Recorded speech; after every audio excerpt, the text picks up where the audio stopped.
نبی پاک صلی اللہ تعالی علیہ وسلم کے والدین کے ایمان کے بارے میں کہ بعض بد مذہب اور بد عقیدہ یہ کہتے ہیں کہ نبی پاک علیہ السلام کے والدین معاذ اللہ مسلمان نہ تھے.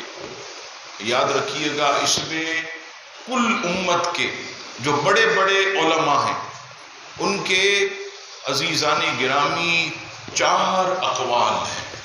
اور 4 اقوال کیسے؟ اس میں جو سب سے متفقہ وہ قول یہ ہے کہ حضور علیہ السلام کے والدین کریمین نجات یافتہ اور جنتی ہیں. ان سے کبھی بھی نہ شرک ہوا نہ کبھی کفر ہوا. نبی پاک صلی اللہ تعالی علیہ وسلم جن پشتوں سے ہو کر اللہ اکبر حضرت عبداللہ کی پشت میں تشریف لائے، حضرت بی بی آمنہ کے شکم اقدس ان کے پیٹ میں جو حضور کا نور چمکا، وہ پوری کی پوری لڑی جو ہے یہ توحید والے اور کفر و شرک سے پاک تھے. نبی پاک علیہ السلام کا رب کریم نے سب سے پہلے نور پیدا کیا اور احادیث اس پر گواہ ہے کہ اللہ تبارک و تعالیٰ نے اپنے حبیب کو نور کو پیدا کر کے حضرت آدم علیہ السلام کی پیشانی میں چمکایا. حضرت آدم علیہ السلام کا جب وصال ہوا تو یہ نور حضرت شیس علیہ السلام کی پیشانی میں چمکا.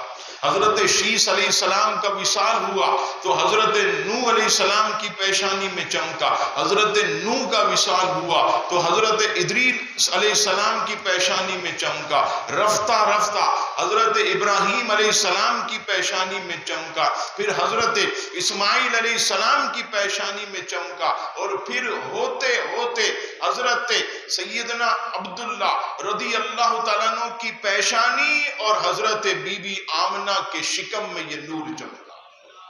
پھر یہ نور جب دنیا کے اندر آیا تو آپ جانتے ہیں کہ اس نور سے پوری کائنات منور ہوئی. نبی پاک علیہ السلام دنیا میں کیا آئے کہ دنیا کا ماحول ہی بدل جاتا ہے. ہر طرف جو ہے نور ہی نور جو ہے عزیزان گرامی پھیلنا شروع ہو جاتا ہے.